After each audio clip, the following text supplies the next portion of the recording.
Welcome to the Leading Together podcast. I'm Sean Lee, joined as always by my co-host, Joe Olwig. Joe, how you doing? Doing great. Nice. How was your weekend?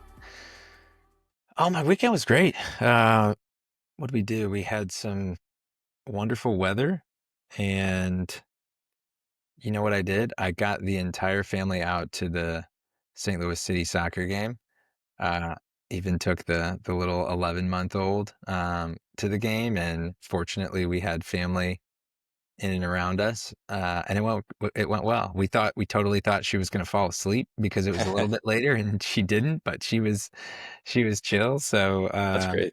yeah, it was a lot of fun. How about you? How you doing? I'm doing good. You're braver than me. I think I don't know that we we still haven't even taken our 6-year-old to the game out of like being like, oh, she's gonna be squirmy and it's gonna make the experience not enjoyable for us. But you must be a little more selfless than me in that regard. But anyway, Grandparents are I'm doing helpful. good. My son Eli, who's turning 13 here soon, him and I are going out to Big Bend National Park this weekend for 3 nights, and super excited about that. We've got this like dome that we're going to be in. It's very much glamping, but No. it's got like a see-through top, and this area of West Texas is like one of the darkest skies in all of the U.S. So it's supposed to be some of the best like Gazing. stars. What do you call that? Stars seeing, Stargazing? I don't know. stargazing. Yeah, yeah. That's what we Clearly, call I don't do a lot of this. I don't even know what it's called. it. Looking at stars. So, but we have some really fun hikes planned too. So, um, You're it's gonna need it. this part of Texas is really remote. So it's on the Mexico border, far west Texas. Really excited about that. That's awesome. You're gonna need to send me a selfie of you and Eli stargazing Yes, at I something. will. I want to see that. I will. Hopefully, I can get the stars in the picture somehow. Love it. That's fun. Yeah, and Joe, you've got a story for us, I think, to kick off this episode. Is that right? Yeah. Yeah, yeah. So let's set the scene here. So imagine a team who's just finished up its weekly leadership team meeting. And it was fine, right? Ran a few minutes long, per the usual. No major issues, relatively productive, but also no one really said what they were thinking. Right? 5 minutes later, the meeting after the meeting happens, right? People's Slack and text messages start to light up. Siloed conversations begin. The conversations sound like, "Ugh, that was so painful. Why can't we just talk about this stuff?" Or Sam seems pissed. Or I guess we'll figure it out a different time. Right. End scene. Sound familiar? Have you been there before? Yes, it's like I have so many scenes flashing in my head that have just been like this. I think in my previous 2 roles where I was a COO in both roles, I had lots of teams that were in my area of responsibility. I felt like I spent a lot of my days like how people would then walk into my. This was sort of in the era like pre-Slack era, although we did some internal instant messaging, but that really wasn't. It's interesting to think about. That wasn't really the norm as much of what the norm was. People just like walking into my office to talk about like their feelings that they were unwilling to share or Right. did not feel safe to share in the group setting. And one strange thing about this that I've observed as I've looked back on that time Mm-hmm. is that I actually felt like me helping them navigate that, I felt like I was bringing a lot of value. I felt a strong sense of worth in helping them to navigate this. It didn't, Yeah. later in my This is career, I was leadership. like, well, let's get to the root of this. But back then, I really wasn't doing too much of that as much as I was just helping navigate and finding value in doing that. Yeah, absolutely. There's this sort of I think a misconception really of us as leaders that that's sort of just a part of great leadership is sort of having the meeting before the meeting or the meeting after the meeting or helping people work through the meeting after the meeting, right? When we lose sight of why aren't we actually just all talking about the things while we're together, right? Um, yeah, I love that reflection. I think we've talked about this before, but this is maybe one of the most common coaching points that we find ourselves working through with leaders. And I'm sure, the audience can relate to this, right? Either being someone who feels like they need to have the meeting after the meeting and doesn't see any other way around it, or being a leader who is, you know, reacting to someone coming to them to have the meeting after the meeting, right? And oftentimes it feels like out of necessity, I need to go do that, right? And so when we go upstream and sort of discern what's at the root of this, it's very simple, right?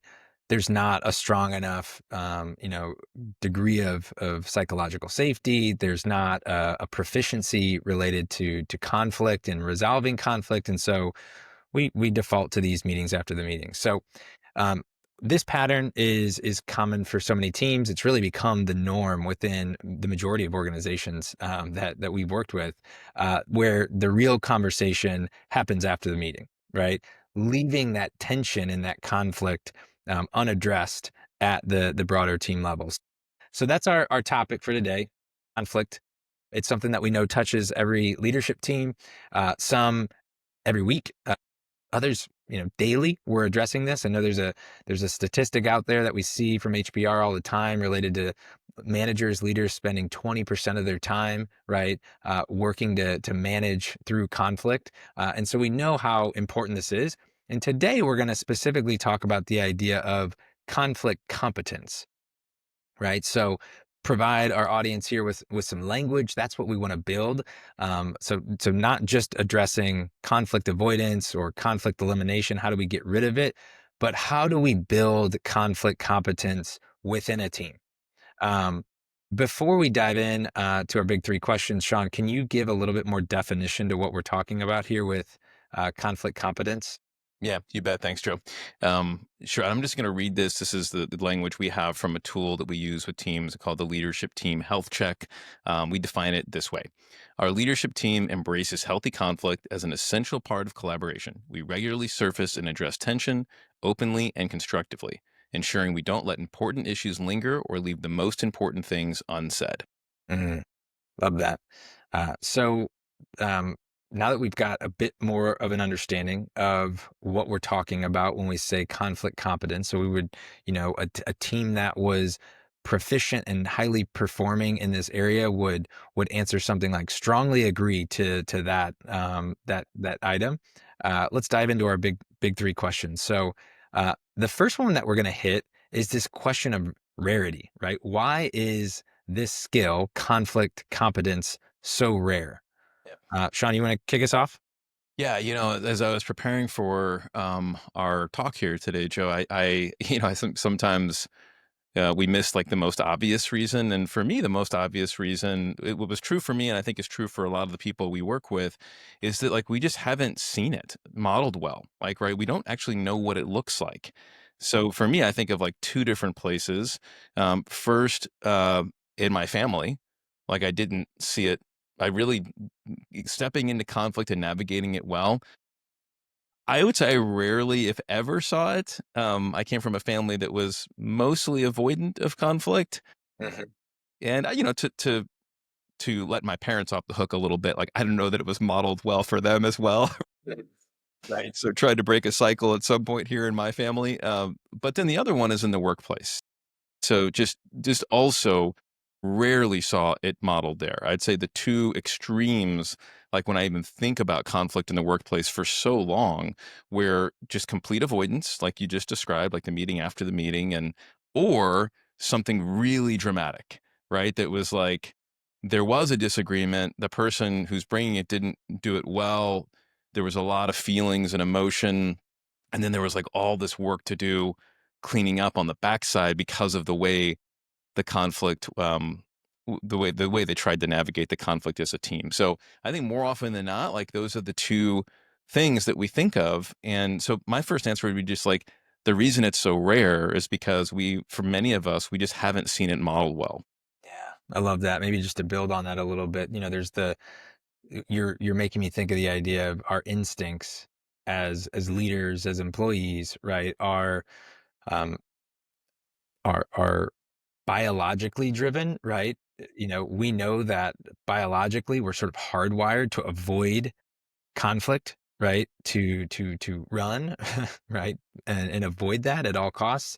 But when you couple that with these two ways in which it's not modeled, or we learn the behavior of avoidance because we don't see it happen, it sort of it becomes instinctual for us, right? Our instincts are to avoid, appease, please, and we begin to sort of associate negative with conflict. Mhm. Conflict is bad, avoid it, right? Um, yeah, and so I think you to let everyone off the hook a little bit because of what you shared, it's not modeled, it's biological sort of to want to avoid it and to think it's a bad thing. Our instincts are to do just that. And so we have to it's one of those things where we have to work very deliberately to to build conflict competence because we have to overcome those natural instincts to avoid Mhm. and then also build the skill and the competency around it, which as we know is no easy feat either. So there's some real rigor to it that makes it so rare. Yeah. And I know we'll get into this a few times throughout this episode, Joe, but I mean, even just hearing you share there is just a good reminder that so much of what we're going to be talking about is going to require like a pretty significant mindset shift on how we think about conflict, Yeah, right? absolutely. We're trying to everything we just described is all like negative, right? We're biologically trying to avoid this thing that feels like harmful or bad for us. And so our anatomy is like wired to avoid it, right? And the things that we think about and experienced were negative. And so naturally we're just like, well, we must avoid conflict. Like so many forces are telling us like we need to avoid it. And that all assumes that it's bad, right? Because it's bad, because it's harmful, and I think what we would love for our listeners to walk away with this of thinking like conflict can actually be very good if engaged in the right way. There are some things to avoid, like Mm, relational strain, right, mhm. and hurt relationships unnecessarily. Right, we want to work to engage in conflict in a way that does avoid that. But what we hopefully will begin to see as we unpack all this is that there is a way to engage in conflict in a way that feels healthy and meaningful. Yeah, love that. Well, so let's go there. That's question two I actually have for us. So, why is conflict actually a good thing? Say more about this reframe for us. Well, I think the first thing is that it can be seen as a signal that people care for each other, right? Mhm. Or that they care for the work, right? Another way to think about it is it could be seen as a signal that they're engaged, right? So as opposed to seeing it as like, "Oh my gosh, I'm hearing disagreement and that's putting me back on my heels," if we looked at it as a different way to say, "Well, wait a minute, this person's in it," right? Like, they care. Like, they're engaged, they care about the topic, or they care about me, or they care about the thing that we're working to achieve together, right? So it can be a strong signal, right, that when we begin to see it that way, that we see it as a sign that people are in it with us, they care about it, they're engaged. Yeah. Is there a piece of that that you're assuming that the elevation of the conflict is thoughtful, intentional in some way, Yeah. right? Totally, it's a great point, and I think there's a lot of nuance here, and it also, we'll need to talk at some point about like how do we do. And I think by our third question, we'll start to get into like what does it look like to do this well. But absolutely, it does. Like when I say that, it is the kind of a prerequisite or assumption that we're doing it in ways that we're likely to be understood, and that we're doing it with empathy and compassion, right? And certainly that there is a um, I joked with I think Joe when we were talking about this episode that this is often like the answer in Sunday school where you can always just raise your hand and say Jesus. It's like the answer is like there has to be a foundation of trust and psychological safety to do Yeah. this well, right? Yeah. So that needs to be there, and this is important, right? Because if we can't skip this, I've seen leaders, we've coached leaders who sort of lament and stand back and say like, "Why are people telling me this? How could they not do this?" And it's like, well, like, was the fertile ground of trust and psychological safety there? So there's some inventory to do there, but when it's there, right? And hearing that and it's delivered in the right way, it can be really helpful to help reach a better end result. Yeah, I love that. Maybe one thing before we get into maybe unpacking our little metaphor here is you're reminding me how liberating and freeing it can feel when you either are on the receiving or delivering end of elevating that conflict, because it's Mm, oftentimes something we're holding. When we don't have a healthy culture of this, we're sort of holding on to that tension, and oftentimes for weeks, months, where, the thing has never been said. And then we get to the point where we have the healthy conversation, and you just feel like this level of freeness. We talked about it. We got there, right? Hopefully you got to some real meaningful resolution. But how, conflict is a good thing because it can be the thing that sort of unlocks that closedness, right? That tension that we can have with the people that we work with. So that's great, Joe. It also makes me think that there's a bit of a, I have a diagram in my mind as I'm hearing you say this, where it's like you need psych safety and trust to engage well, but when you engage well, it increases trust. It's like that all yeah, is resulting in this loop that is just supporting each other.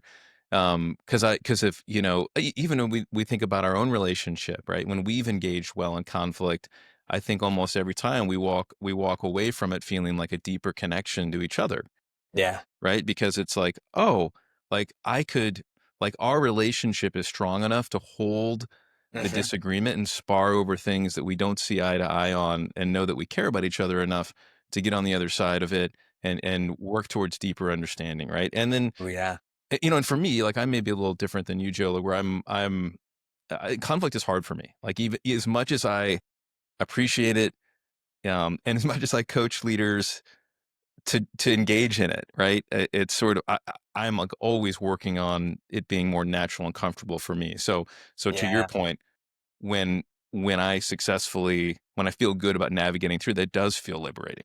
yeah. Oh, I love that, Sean. You're making me think there'd be a great exercise to drive some learning for individual leader or a team where you look back on a relationship that you hold with someone in the workplace where you have a high sense of trust, and to sort of ask yourself, how did we get here? And what Mm, role did having open conversation around conflict? Because as you said that, I thought, well, sure, that conflict that you and I work through on a regular basis still only furthers our relationship and strengthens trust. But you and I had conflict early on in a healthy way, right? About fun, nerdy organizational health stuff. Went back and forth, and we just sort of leaned into it, right? And I think pretty quickly we were able to establish that trust. So I wonder if walking through that would help folks to see that circle that that sort of perpetual cycle of conflict and trust and how they build upon each other, yeah. might be true for them as well. Yeah. Are you suggesting we unpack some of that for our story, or are you just in I think general? that Are you encouraging I think people to do this? I think that's for a different podcast. Okay. Now let's Yeah. get Well, into this no. metaphor. So we're still in this question of why conflict is actually a good thing. And I want to bring in a little metaphor. Sean, one of his big, goals for the year. How many high powered workouts? Yeah, yeah. 200. 200 high powered workouts, right? So one, just love that. But I think one of the best ways to think about the value of conflict and that conflict is a good thing is to think about conflict like a workout at the gym, right? Where there's so many lines of comparison. One, we know it's going to be tough. It's going to require, some real energy and effort and focus, right? To go in and have that workout, right? Maybe that's the obvious thing, but I think it's what comes afterwards that helps to paint the picture of this metaphor here. And it's that after the workout, one, you oftentimes feel really great about the fact that you went and did the thing. You went and had the workout. You feel great about it. You're going to feel that way when you address conflict, right? When you go off and work to have that intentional conversation related to a workout, you're going to most likely feel a little bit of lost energy, a little bit of of soreness, maybe even meant some mental soreness, and depending on how the workout went, you might even feel some strain, right? You might have pushed a little bit too hard, or maybe you lost some focus and it didn't go as well as you wanted, and you might feel like you need some ice, right, on those shoulders, and you might need a little bit more rest. You might need some repair, and that might mean you need to have a conversation after the conversation with the person or the team that you work to walk that through. And I think the piece that we want to point to here is that the outcome of conflict conversations, right, doesn't always land in the same place. Sometimes the workout is really great and it lands you high energy, maybe a little sore, but feeling great. But other times you can feel exhausted. You might feel there's need for further repair, and that's okay, right? Yeah. But when yeah. So Yeah, help continue to paint this picture. I love that. I'm a little disappointed you didn't wanna go into our origin story, but, we can save that for another day. Um, I do love the workout metaphor here. I think it's just it fits in many ways, and I think the way that, I think it fits the best is that the outcome isn't always exactly as you would want it to be.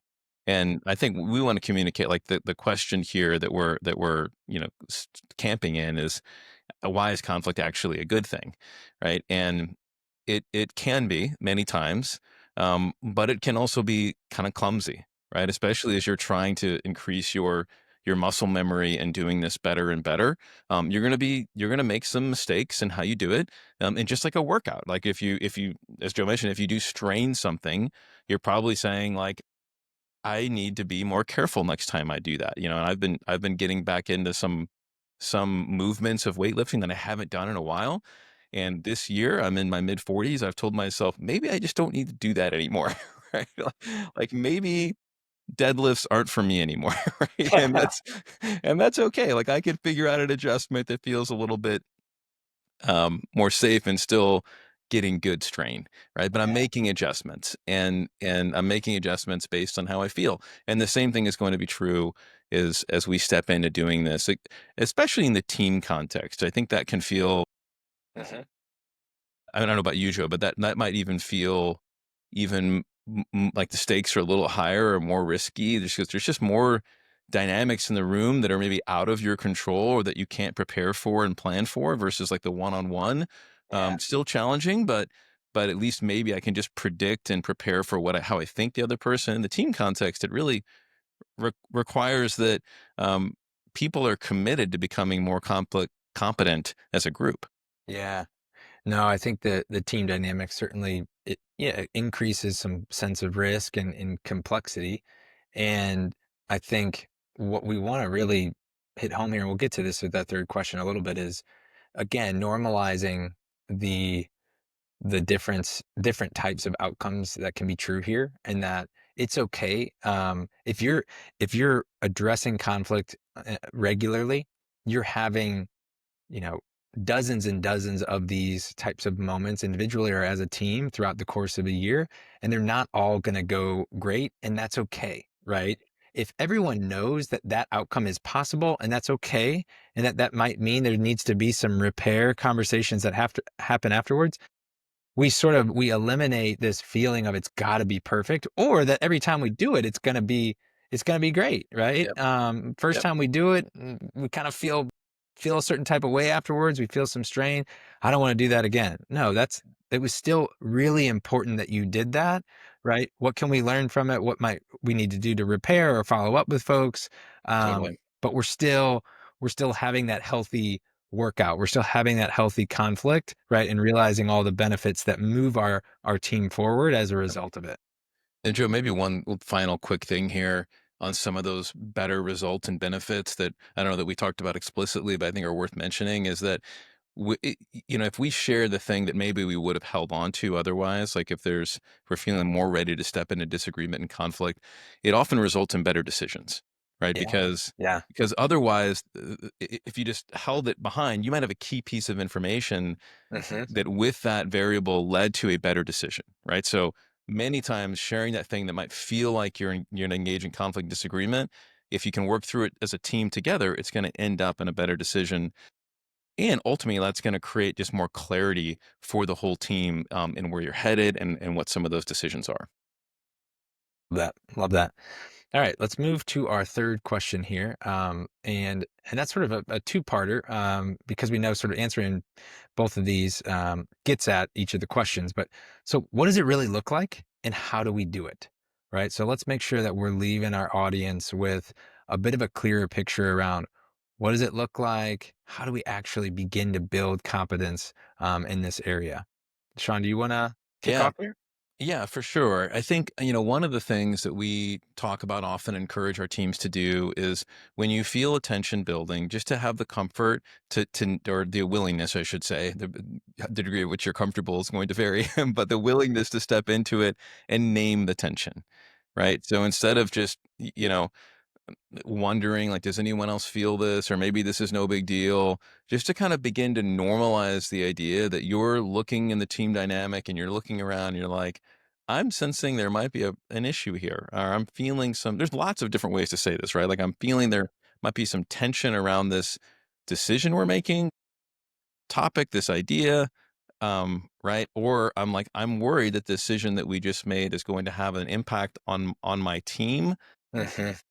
I don't know that that's been considered, but you're sort of just naming it earlier and beginning to normalize it. And we kind of, I guess we think of tension as kind of like um I don't know, we've defined it this way, Joe, but like almost like a precursor to conflict, right? So Yeah. you're Yeah. trying to like, and it's not to avoid conflict, but it's just to say like, so that we don't create these stories in our head about people and resentment builds or whatever it might be. Let's just like get it out early. And so getting it out early, naming it early is a really good way to be able to engage in healthy conflict.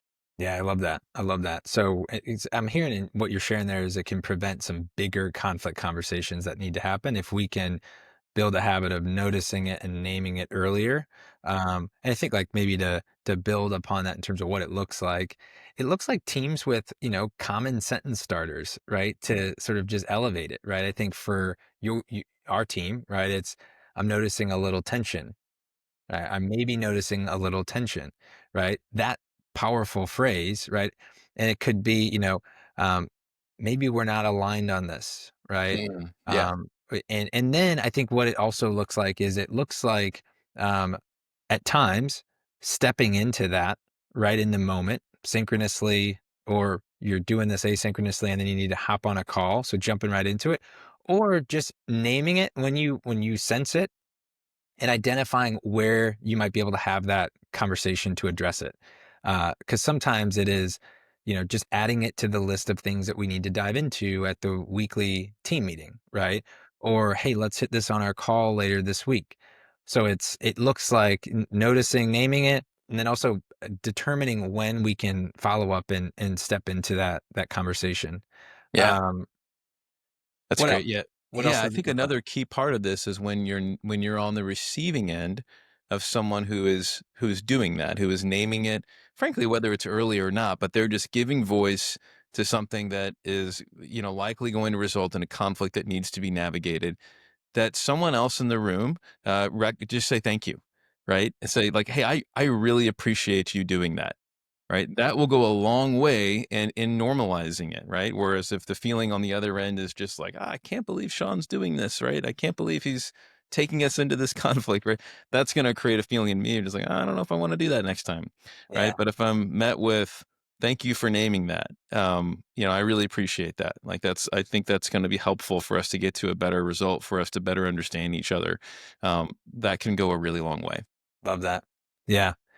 And then maybe in the arc of development of this competency, right? I think over time, teams will find that when this is really strong for them, they're they're sharing opposing ideas back in real time without Mhm. even bringing the language in. You just sort of see it happen a bit more naturally, Yep. right? But there's an appreciation for we have conflict, tension centered conversations all the time, and so I feel like I can just name, hey, I'm noticing you know, this difference in opinion on this, like, how do you think about this or whatever it is, but we sort of just step right into it.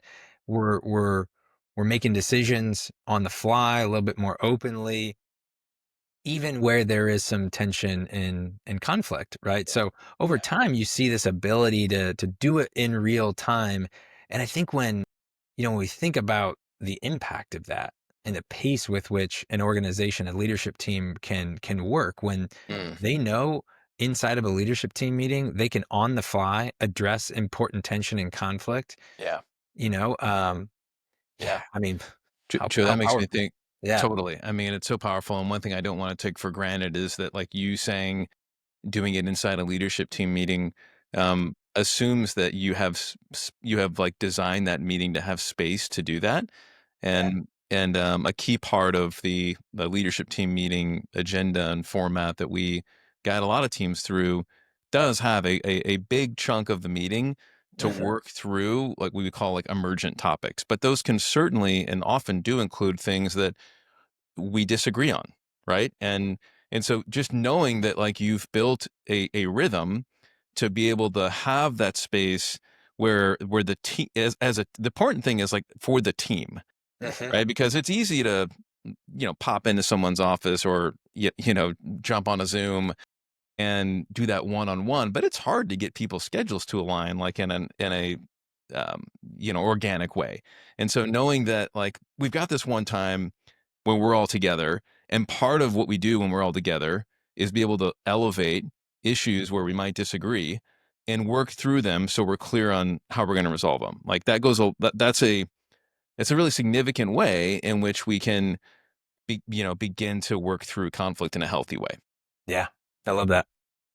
Well, let's to answer this sort of second part of this question. I think let's leave our listeners with a 1, 2, 3 punch for how to get started a little bit. I know we're going to offer some thinking on an initial first step, but in terms of how to build it, uh, Shaun spoke to right off the bat normalizing the surfacing of tension. So, sort of step one is to normalize surfacing it, right? Through noticing and naming it in a regular way, right? Step two, build some shared language around tension and conflict, beginning with like, what are those sentence starters that we can use to surface it, right? Taking that extra step to say, hey, one way that we can do this is just calling out, I'm noticing some tension, right? Um, and then this third part is we say identify and align on some common outcomes.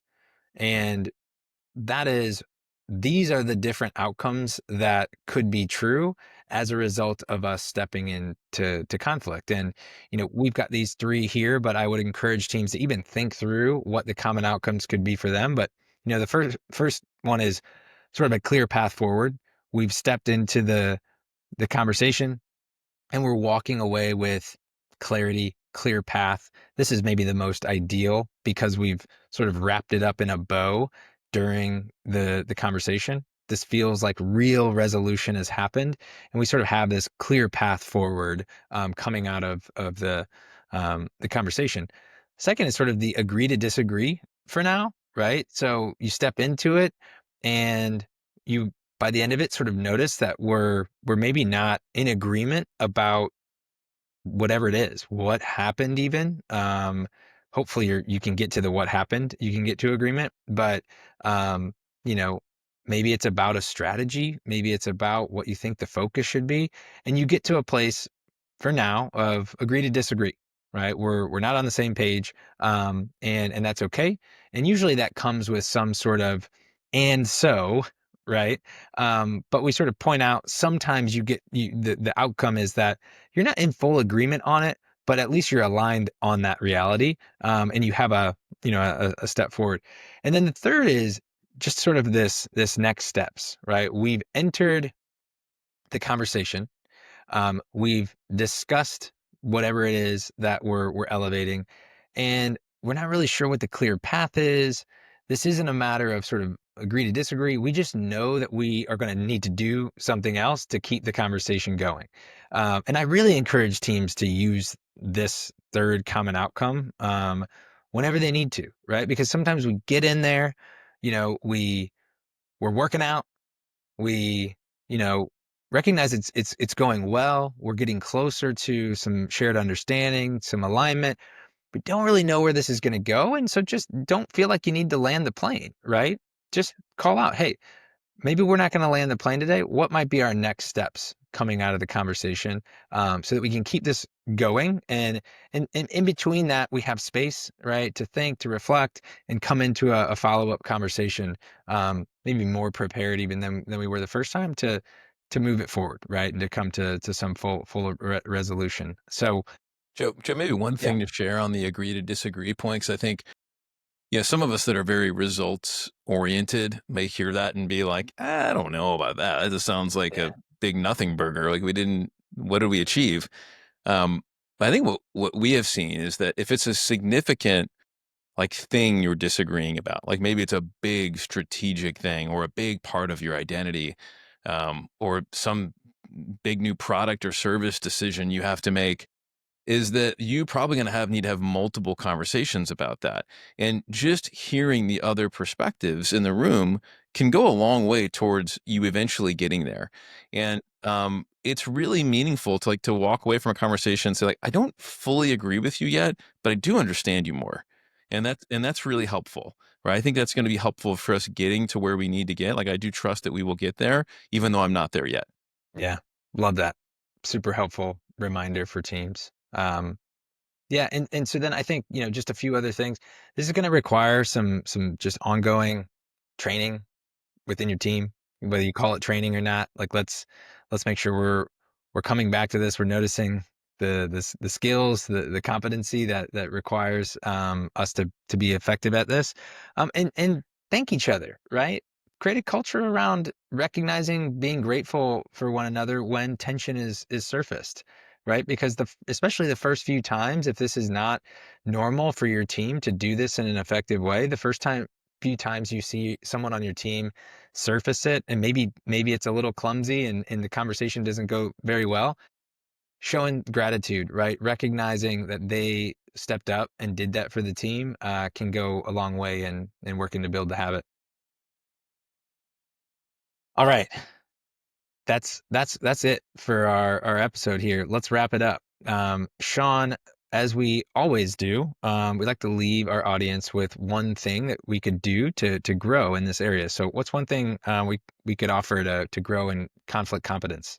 Yeah, well, hopefully you have a lot of ideas from this episode, but just to stamp one thing we said earlier, it's just this idea of naming it early. So even if you just like think about that's a skill, that's something you can talk about to your team, like just this language, name it early, right? That just means naming the tension early. When you start to notice it in real time, right? Not after the fact, not in the meeting, after the meeting, like we see so many do, but in real time, name the tension early that you're seeing, and try and do it in the team context, right? So pause, raise your hand. I'm feeling this tension, right? I'm noticing this tension around this issue or this decision. Would it be okay if we talk about it? Right. Now remember, given the context of your meeting, the facilitator might say, yes, let's do it in this part of our meeting. Right. Doesn't mean you have to do it right then and there and abandon like your whole agenda for the meeting, right? But it does mean that you're flagging it as something that needs further discussion, and you're doing that through naming it early. Love it, love it. Name it early, people. All right. Well, as always, thanks for tuning into this episode of Leading Together. If you found it valuable, be sure to like, subscribe, or leave a review. It helps more leadership teams discover these conversations. If you're watching on YouTube, hit the like button, subscribe to the channel, or drop a comment with your thoughts. You can always find more resources at sixlevers.co. Until next time, remember to take one step towards becoming a more cohesive leadership team.